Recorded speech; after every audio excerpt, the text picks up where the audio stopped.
దేవుని అతి పరిశుద్ధమైన నామానికి మీ అందరికీ వందనాలు, శుభాలు. అందరూ బాగున్నారమ్మా?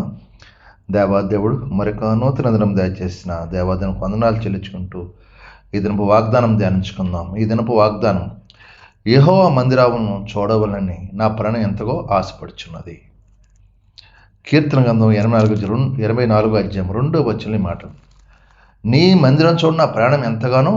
భక్తుడు అంటున్నాడు, ఎక్కడంట ఆశ అంట. మనకి ఎక్కడికి వెళ్ళాలని ఆశ ఉండాలి? మందిరంలో ఉండాలని ఆశ కలిగి ఉండాలి మనం. నీ నివాసం ఎంతో రమ్యములు.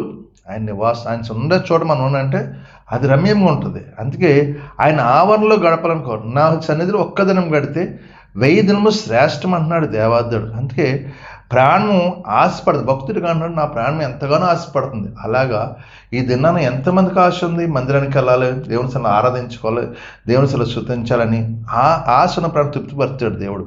అందుకే ఆయన ఏమంటున్నాడు, నా మందిరంలో చూడాలని ఎంతో ఆశ ఉందండి భక్తుడికి. కాబట్టి నీవు ఆశపడ్డానికి ఆయన దీవిస్తాడు, ఆశిస్తాడు. నీలో ముందు కోరిక పుట్టాలి ఆయన సన్నిధికి వెళ్ళాలని. అప్పుడు ఆ కోరికను దేవుడు సఫలపరుస్తాడు. కాబట్టి ఇది వాగ్దానం సహోదరుడా, సహోదరి, నిశ్చయంగా దేవుడు ఆయన మందిరంలో ఉన్న బిడ్డలు ప్రతి ఒక్క బిడ్డని దేవుడు దీవిస్తాడు. జీవం గల దేవుని దర్శించడం హృదయము నా శరీరం ఆనందంతో కేకలు వేసింది. జీవము, ఆయన జీవం గలవాడు. నీతో నాతో మాట్లాడతాడు.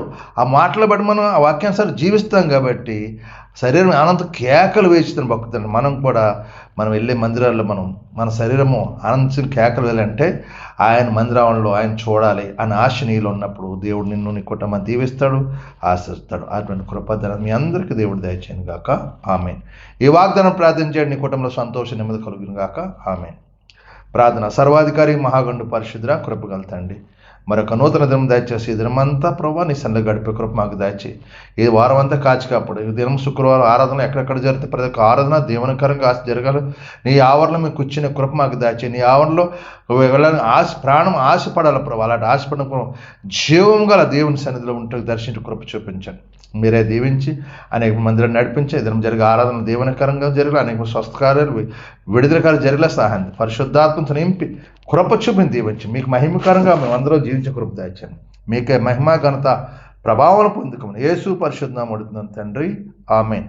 అందరికి వందనాలు. దేవుడు మిమ్మల్ని కుటుంబాన్ని దీవించును గాక. ఆమేన్. ప్రభువు నామంలో ఈ వీడియో వీక్షించిన ప్రతి ఒక్కరికి జీసస్ స్వస్థత ప్రార్థనా మందిరం వారి ప్రత్యేక వందనాలు తెలియజేసుకుంటున్నాము. మరి ఇంకెన్నో సందేశాలు, వీడియోలు, సంఘ కార్యక్రమాలు మీకు అందుబాటులోకి రావడానికి పక్కనే ఉన్న సబ్స్క్రైబ్ బటన్ని ప్రెస్ చేసి బెల్ ఐకాన్ని కూడా ప్రెస్ చేయాల్సిందిగా కోరుకుంటున్నామండి.